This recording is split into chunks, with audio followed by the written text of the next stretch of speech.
Comienza entonces el análisis en nuestra jugada crítica. Desde el Perú nos acompaña Juan Diego Mota, abogado, miembro de la dirección del Partido Izquierda Socialista, y desde Bolivia, Hugo Siles, analista político también.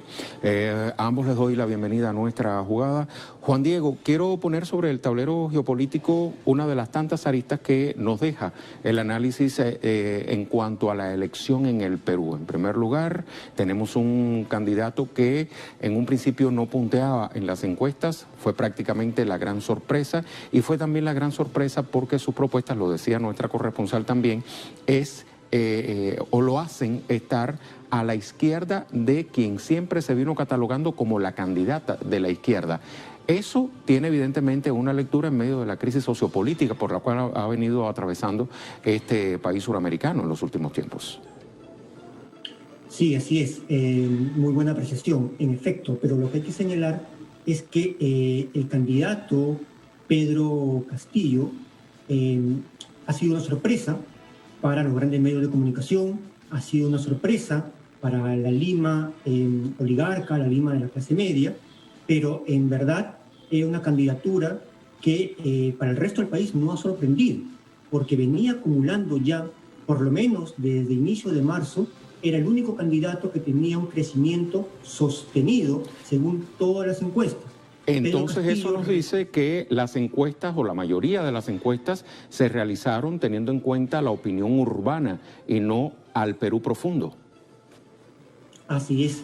Yo creo que justamente el triunfo de Castillo en primera vuelta refleja esa historia de los dos Perús, ¿no? Un Perú olvidado, marginado, que no es tomado en cuenta por ningún análisis, y otro Perú que siempre fue tomado en cuenta, que es ese Perú limeño, centralista, oligarca.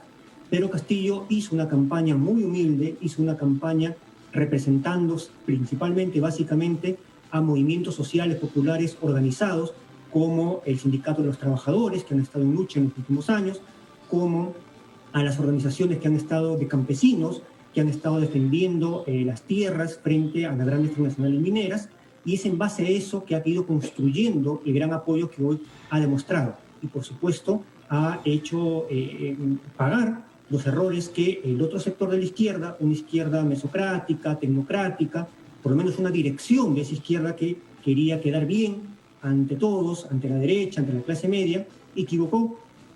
El grupo de Juntos Perú de Verónica Mendoza equivocaron completamente la táctica, plantearon un programa socialdemócrata, liberal en muchos aspectos, y eso creo que les está tomando ahora, le está haciendo pagar factura, ¿no? Lo interesante es la expresión de toda una masa popular que está apostando por un cambio al modelo, un cambio claro al modelo neoliberal, al continuismo. Están apostando por un cambio en la Constitución. No hay que olvidar que en este momento el Perú lleva, creo yo, la peor crisis en su historia. Estamos en una crisis económica, política, moral, ambiental, sanitaria, como nunca antes lo habíamos vivido. Yo no me canso de repetir esto. Hace una semana salió un informe del Financial Times en el cual revela que el Perú es el país con la tasa de mortalidad más grande de todo el mundo producto de la pandemia. Hemos ya alcanzado nuevamente, hemos superado el pico de muertes en comparación a la primera ola hace un par de días, con más de 300 muertos al día. La gente se muere por falta de oxígeno, por falta de hospitales. Además, en los últimos 5 años hemos tenido hasta 5 presidentes. Nunca antes había pasado eso en la historia.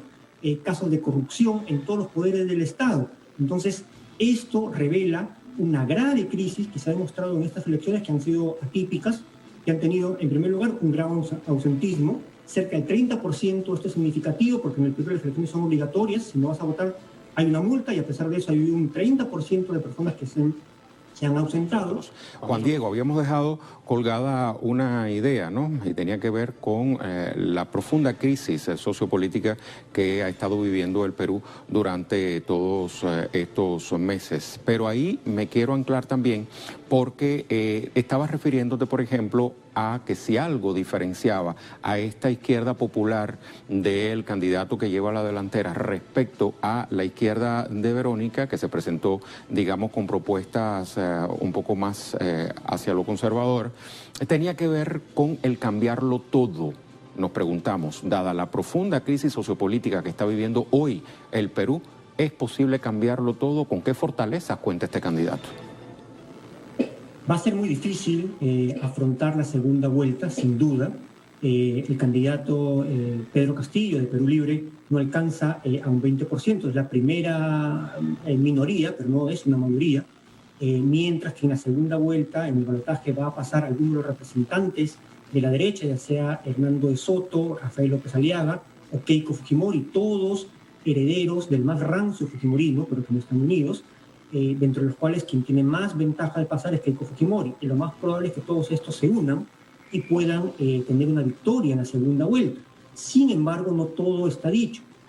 Creo que la candidatura de Pedro Castillo, si trabaja con las bases, con ese 30% aproximado que no ha ido a votar, con ese gran porcentaje que han viciado su voto, podría tener algunas perspectivas de ganar en la segunda vuelta. Ahora, también es necesario señalar que contra quien va a oponerse lo más probable es contra Keiko Fujimori, cuyo partido está enlodado de una corrupción, cuyo líder, como ya se ha dicho, está sentenciado no solo por crímenes de corrupción, sino por crímenes de lesa humanidad. En el otro lado, en el lado de Pedro Castillo, pueden haber dudas por parte del electorado que no conoce la trascendencia, la figura de Pedro Castillo, pero en el otro extremo, a Keiko Fujimori la conocen todos, saben de los crímenes de los cuales viene su partido. Por eso no es tan fácil comparar, creo yo, el caso de Vladimir Cerrón, que se ha dicho que está sentenciado por un tema de corrupción, que es el líder de Perú Libre, porque en este caso es un caso de negociación incompatible que está siendo sometido a apelación, la sentencia no está firme. Yo no pondría las manos en el fuego, pero es un caso que no se puede comparar de ninguna manera con el caso de Alberto Fujimori, que es un genocida, que es un corrupto. En el caso de Vladimir Cerrón, esto está siendo apelado por un tema de negociación incompatible que tuvo que ver con exigir el cumplimiento de un laudo arbitral de un contrato que venía en la anterior gestión, ¿no? Entonces, a veces es muy fácil decir, ¿no? Que está metido en la corrupción, pero creo que ahí hay que ir con más calma. Entonces, creo yo que si en la segunda vuelta este sector de la izquierda logra convocar a los sectores populares que no han participado y también a los otros sectores de izquierda, creo que Verónica Mendoza tendría que hacer un llamado a votar por Pedro Castillo, si bien es cierto hay algunas diferencias, como por ejemplo en cuanto al tema de los derechos civiles, la reivindicación de feministas, el tema de las comunidades LGTB, el tema de género, que es un tema importantísimo. Creo que se puede generar un espacio de debate y de consensos y de acuerdos por el bien del país. Es un tema histórico en el cual la izquierda tendría que tener capacidad para conversar y llegar a un punto en común. Recordemos que Verónica Mendoza en la campaña anterior llamó a votar en segunda vuelta por Pedro Pablo Kuczynski, que es un candidato de ultraderecha y que también se oponía a todas las reivindicaciones de las comunidades LGTB, contra el aborto, etc. Entonces, en la misma lógica, si se dio el apoyo a PPK, debería darse mucho más fácil el apoyo a Pedro Castillo. Pero vamos a ver qué es lo que pasa. Por el bien del país se necesitaría esa gran unidad para enfrentar a la derecha. Sin embargo, creo que lo más importante, más allá de lo que pasa incluso en esta segunda vuelta, es que la propuesta que se ha planteado de una nueva constitución como una necesidad de refundar, reestructurar la política en el país frente a la grave crisis que estamos atravesando, es una propuesta que ha calado, creo yo, cada vez más en la mayoría de la población. Incluso ha habido candidatos de derecha que han planteado también la necesidad de un cambio, una reforma a la Constitución. Por eso creo que en base a ese punto programático se podría lograr una unidad, no solo de las fuerzas de izquierda, sino del pueblo peruano que quiere un cambio. Porque la crisis que vivimos es tal que si no se cambia la actual Constitución, heredada del fujimontesimismo, del Fujimori, es una Constitución neoliberal, los problemas que atraviesa el país no se van a solucionar así cambiemos uno u otro presidente. Es por eso que es importantísimo no dejar de lado este punto y apoyar también para que de esta forma los países que a nivel de América Latina puedan inclinarse más hacia una propuesta, hacia un eje popular de izquierda, puedan ir sumando fuerzas y en este caso, el caso peruano, incluso una izquierda mucho más popular de lo que puede estar viendo en otros países. Esperemos que así sea.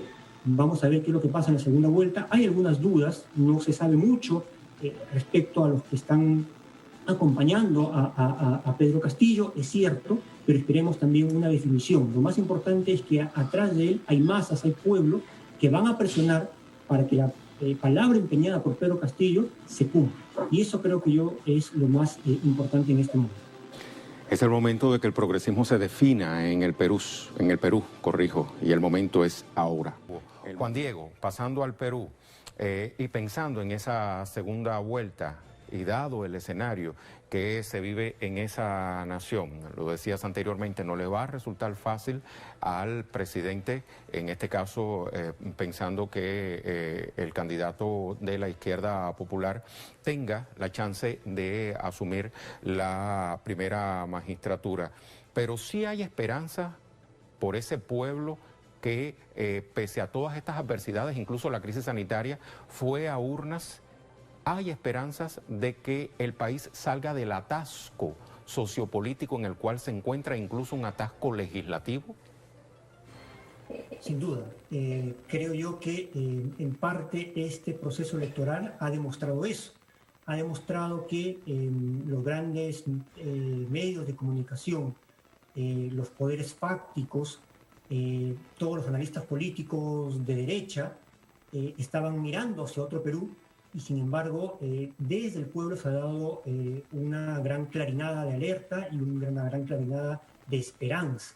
Entonces creo que eso nos marca claramente que más allá de ese Perú oficial, ese Perú neoliberal de derechas atrasado en comparación a otros países de América Latina, se está generando ahí una esperanza. Y esto es más significativo cuando tenemos una crisis tan fuerte como la que estamos atravesando. A pesar de la crisis tan fuerte que se vive, en el país no han dejado de haber protestas sociales. El año pasado cerramos no solo con protestas sociales en la calle contra el gobierno impuesto por Merino, que terminó renunciando por la presión popular, que era, digamos, demostración, ejemplo de la corrupción, del mal manejo de la pandemia, sino que también hubieron protestas por parte de los trabajadores agrícolas de la agroexportación que bloquearon las carreteras principales del Perú y más de una semana tuvieron en jaque al gobierno, hubieron muchos muertos por esto. Entonces, creo yo que eso, más la aparición, por ejemplo, de organizaciones comunales como las ollas comunes, que han sido organizaciones de base, que han surgido casi espontáneamente para paliar la crisis ante el abandono completo por parte del Estado, ha sabido capitalizar, ha sabido entender el candidato Pedro Castillo. Aún es muy pronto, vamos a ver cómo se va estructurando de manera más orgánica, de manera más programática esa propuesta por un cambio del país, pero creo que se ha dado una alternativa clara de por dónde debe darse el camino, por dónde debe darse el rumbo. Una de las cosas que Pedro Castillo ha señalado siempre es la necesidad de una nueva constitución. Esto fue una consigna que nació desde el mismo pueblo. En todas las protestas que hemos tenido se ha hablado de la necesidad de una nueva constitución y se ha hablado de una asamblea popular constituyente, es decir, que no sea el Congreso con los mismos partidos de siempre, porque lo más probable es que en este último Congreso la derecha tenga mayoría, incluso la ultraderecha tenga mayoría, sino que esta constitución nazca desde las propias organizaciones sociales. Por eso se plantea desde muchas organizaciones desde abajo que se convoque una asamblea constituyente cambiando las reglas de juego para que no sean los mismos partidos de siempre los que puedan plantear este monopolio de participación política, sino que se permita la participación de sindicatos, de organizaciones campesinas, barriales, estudiantiles, en la presentación, en la organización de una nueva constitución. Algo en ese sentido ha señalado Pedro Castillo. Esperemos que se madure la idea y que la pueda llevar a la práctica. Esperemos entonces que llegue a vías de hecho el cambio constitucional que tanto anhela el Perú. Gracias, Juan Diego.